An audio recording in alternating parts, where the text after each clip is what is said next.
Hi, ఎలా ఉన్నావు? నేను బాగానే ఉన్నాను. నువ్వెలా ఉన్నావు? నాకేం బిందాస్గా ఉన్నాను. నేను లేకుండా మనుషులే లేరు. ఒక గంట నేను కనిపించకపోతే ప్రాణం పోతుంది జనాలకి, తెలుసా? తెలుసులే.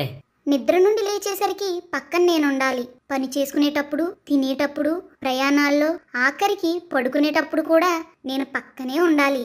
అవును, మనుషులు నీకు చాలా ఎడిక్ట్ అయిపోయారు. హహ, తెలుసా, నేను కూడా ఉంటే నిద్రపోవడం కూడా మర్చిపోతారు. నేను మనుషుల చేతిలో పట్టేంత ఉన్నా ప్రపంచమంతా నా గుప్పెట్లోనే ఉంది. చిన్నపిల్లలు నేనుంటేనే భోజనం చేస్తారు.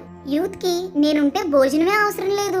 ఇంకా పెద్దవాళ్ళకి కావాల్సిన ఎంటర్టైన్మెంట్, లేడీస్కి కావాల్సిన వంటలు, సీరియళ్ళు అన్నీ నా దగ్గర దొరుకుతాయి. నీకొక విషయం తెలుసా?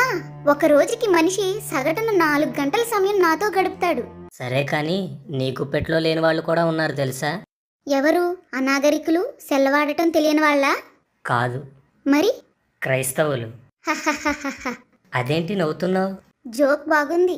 జోక్ కాదు, నిజం. సమయాన్ని వృధా చేసుకోవద్దని బైబిల్లో ఉంది. కాబట్టి మా క్రిస్టియన్స్ నీతో గడిపి టైం వేస్ట్ చేయరు. పిచ్చివాడా, ఏం ఆలోచిస్తున్నావయ్యా? మా క్రిస్టియన్స్ దేవుణ్ణి ఎంతో ప్రేమిస్తారు. అందుకే లోకంలో ఉన్న అనవసరమైన విషయాలకి సమయం కేటాయించరు. నీకో విషయం చెప్పనా? మీ వాళ్ళలో కూడా చాలా మంది నా బానిసలే. అదేం కాదు, నువ్వు పొరపాటు పడుతున్నావు. ఒకవేళ నిన్ను వాడినా వాళ్ళ అవసరాలకో లేదా దైవికమైన విషయాల కోసమే వాడతారు. మా వాళ్ళు యూట్యూబ్ వాడితే దేవుని వాక్యం వినడానికి, వాట్సాప్, ఫేస్బుక్ వాడితే దేవుని వాక్యాలు పంపుకోవడానికి మాత్రమే వాడతారు. భలే చెప్పావు. నిజమే, వాళ్ళు అందుకే వాటిని వాడదాం అనుకుంటారు. అలా అనే యూట్యూబ్లోనికి వెళ్తారు. వెళ్ళగానే ఆ హీరో ఇలాంటి వాడా, ఈ హీరోయిన్ ఏం చేసిందో తెలుసా అని 2 సజెషన్స్ ఇస్తాను.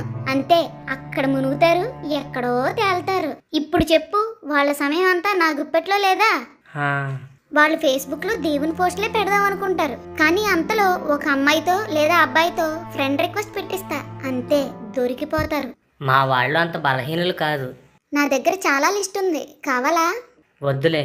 వాట్సాప్, యూట్యూబ్, టిక్ టాక్లో సమయాన్ని గడిపే వాళ్ళకైతే కొదువే లేదు. ఇందులో పాస్టర్లు, విశ్వాసులు, సంఘ పెద్దలు అనే తేడానే లేదు. అందరూ నా దాసులే. ఒకప్పుడు బయటే నన్ను వాడేవారు. ఇప్పుడైతే నేను మీ చర్చిల్లో కూడా వచ్చేసాను. ఒక పక్క మీ పాస్టర్ వాక్యం చెప్తుంటారు, ఇంకో పక్క మీ వాళ్ళు నన్ను ఆపరేట్ చేస్తూనే ఉంటారు. మీ క్రిస్టియన్స్ దేవుణ్ణి ప్రేమిస్తున్నామంటారు, కానీ దేవుడి కంటే ఎక్కువగా నన్నే ప్రేమిస్తారు. చర్చిలో ఉండే 2-3 గంటలు కూడా నేను లేకుండా ఉండలేకపోతున్నారు. రోజులో వాక్యం, ప్రార్థన లేకుండా అయినా ఉంటారేమో, కానీ నేను లేకుండా మాత్రం ఉండలేరు. అంత పిచ్చి నేనంటే.